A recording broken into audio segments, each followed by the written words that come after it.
اور کتاب میں ابراہیم کا ذکر کرو، بے شک وہ نہایت سچے تھے، پیغمبر تھے۔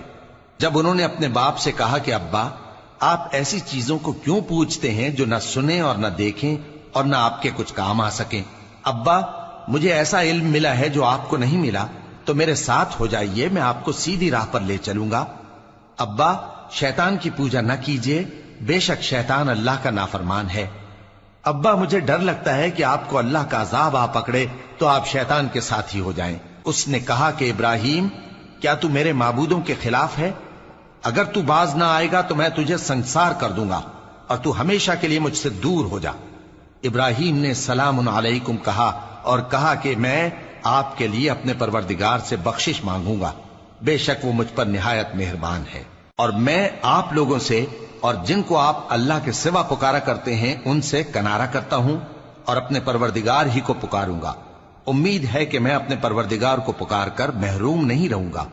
اور جب ابراہیم ان لوگوں سے اور جن کی وہ اللہ کے سوا پرستش کرتے تھے الگ ہو گئے تو ہم نے ان کو اسحاق اور اسحاق کو یعقوب بخشے اور ہر ایک کو پیغمبر بنایا، اور ہم نے ان کو اپنی رحمت سے بہت سی چیزیں عنایت کی اور ان کا ذکر جمیل بلند کیا۔ اور کتاب میں موسیٰ کا بھی ذکر کرو، بے شک وہ ہمارے برگزیدہ تھے اور رسول تھے، نبی تھے، اور ہم نے ان کو طور کی داہنی طرف سے پکارا اور باتیں کرنے کے لیے نزدیک بلایا، اور اپنی مہربانی سے ان کو ان کا بھائی ہارون پیغمبر بنا کر عطا کیا۔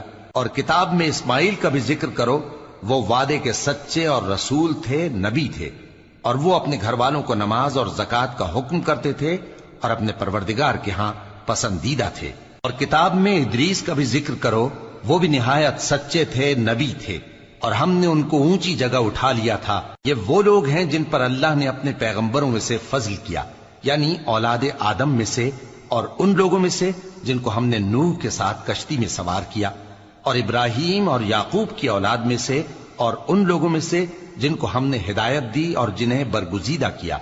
جب ان کے سامنے ہماری آیتیں پڑھی جاتی تھیں تو سجدے میں گر پڑتے اور روتے رہتے تھے۔ پھر ان کے بعد چند ناخلف ان کے جانشین ہوئے جنہوں نے نماز کو ضائع کر دیا اور خواہشات نفسانی کے پیچھے لگ گئے، سو ان قریب ان کو گمراہی کی سزا ملے گی۔ ہاں، جس نے توبہ کی اور ایمان لایا اور عمل نیک کیے تو ایسے لوگ بہشت میں داخل ہوں گے اور ان کا ذرا نقصان نہ کیا جائے گا، یعنی ہمیشہ کی بہشتوں میں جس کا اللہ نے اپنے بندوں سے وعدہ کیا ہے کہ جو ان کی آنکھوں سے پوشیدہ ہے۔ بے شک اس کا وعدہ نیکوکاروں کے سامنے آنے والا ہے، وہ اس میں سلام کے سوا کوئی بیہودہ کلام نہ سنیں گے اور ان کو صبح و شام کھانا ملے گا۔ یہی وہ جنت ہے جس کا ہم اپنے بندوں میں سے ایسے شخص کو مالک بنائیں گے جو پرہیزگار ہوگا۔ اور فرشتوں نے پیغمبر کو جواب دیا کہ ہم تمہارے پروردگار کے حکم کے سوا اتر نہیں سکتے، جو کچھ ہمارے آگے ہے اور جو پیچھے ہے اور جو اس کے درمیان ہے سب اسی کا ہے، اور تمہارا پروردگار بھولنے والا نہیں، یعنی آسمان اور زمین کا اور جو ان دونوں کے درمیان ہے سب کا پروردگار، تو اسی کی عبادت کرو اور اس کی عبادت پر ثابت قدم رہو۔ بھلا تم کوئی اس کا ہم نام جانتے ہو؟ اور کافر انسان کہتا ہے کہ جب میں مر جاؤں گا تو کیا زندہ کر کے نکالا جاؤں گا؟ کیا ایسا انسان یاد نہیں کرتا کہ ہم نے اس کو پہلے بھی تو پیدا کیا تھا جبکہ وہ کچھ بھی چیز نہ تھا؟ سو تمہارے پروردگار کی قسم، ہم ان کو جمع کریں گے اور شیطانوں کو بھی، پھر ان سب کو جہنم کے گرد حاضر کریں گے اور وہ گھٹنوں پر گرے ہوئے ہوں گے۔ پھر ہر گروہ میں سے ہم ایسے لوگوں کو کھینچ نکالیں گے جو رحمان کے مقابلے میں سخت سرکشی کرتے تھے، پھر ہم ان لوگوں سے خوب واقف ہیں جو اس میں داخل ہونے کے زیادہ لائق ہیں، اور تم میں سے کوئی شخص نہیں مگر اسے اس پر گزرنا ہوگا، یہ تمہارے پروردگار پر لازم ہے، مقرر ہے۔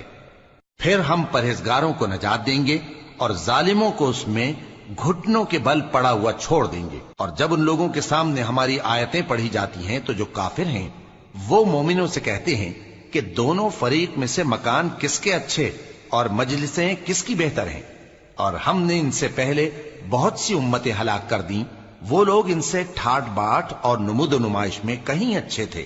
کہہ دو کہ جو شخص گمراہی میں پڑا ہوا ہے، رحمان اس کو آہستہ آہستہ مہلت دیا جاتا ہے، یہاں تک کہ جب اس چیز کو دیکھ لیں گے جس کا ان سے وعدہ کیا جاتا ہے، خواہ عذاب اور خواہ قیامت، تو اس وقت جان لیں گے کہ مکان کس کا برا ہے اور لشکر کس کا کمزور ہے۔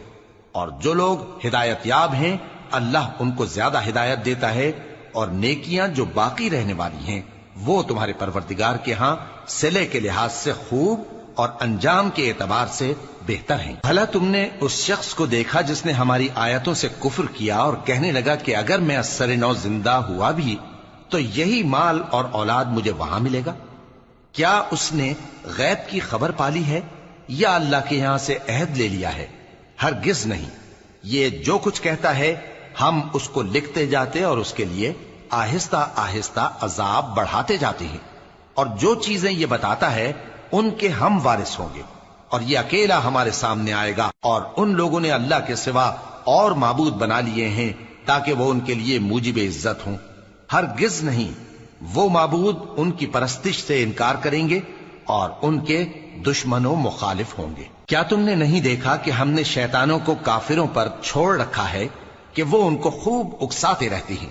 تو تم ان پر عذاب کے لیے جلدی نہ کرو کہ ہم تو ان کے لیے دن شمار کر رہے ہیں۔ جس روز ہم پرہیزگاروں کو رحمان کے سامنے بطور مہمان جمع کریں گے اور گناہگاروں کو دوزخ کی طرف پیاسے ہانک لے جائیں گے، تو لوگ کسی کی سفارش کا اختیار نہ رکھیں گے مگر جس نے رحمان سے اقرار لے لیا ہو، اور کہتے ہیں کہ رحمان بیٹا رکھتا ہے۔ ایسا کہنے والوں، یہ تو تم بری بات زبان پر لاتے ہو۔ قریب ہے کہ اس جھوٹ سے آسمان پھٹ پڑے اور زمین شق ہو جائے اور پہاڑ پارا پارا ہو کر گر پڑیں کہ انہوں نے رحمان کے لیے بیٹا تجویز کیا، اور رحمان کو شایع نہیں کہ کسی کو بیٹا بنائے۔ ہر شخص جو آسمانوں اور زمین میں ہے رحمان کے روبرو بطور بندہ ہی آئے گا۔ اس نے ان سب کو اپنے علم سے گھیر رکھا اور ایک ایک کو شمار کر رکھا ہے، اور یہ سب قیامت کے دن اس کے سامنے اکیلے اکیلے حاضر ہوں گے۔ اور جو لوگ ایمان لائے اور عمل نیک کیے، رحمان ان کی محبت مخلوقات کے دل میں پیدا کر دے گا۔ اے پیغمبر صلی اللہ علیہ وآلہ وسلم، ہم نے یہ قرآن تمہاری زبان میں آسان بنا کر نازل کیا ہے تاکہ تم اس سے پرہیزگاروں کو خوشخبری پہنچا دو اور جھگڑالوؤں کو ڈر سنا دو، اور ہم نے ان سے پہلے بہت سے گروہوں کو ہلاک کر دیا ہے۔ بھلا تم ان میں سے کسی کو دیکھتے ہو یا کہیں ان کی بھنک سنتے ہو؟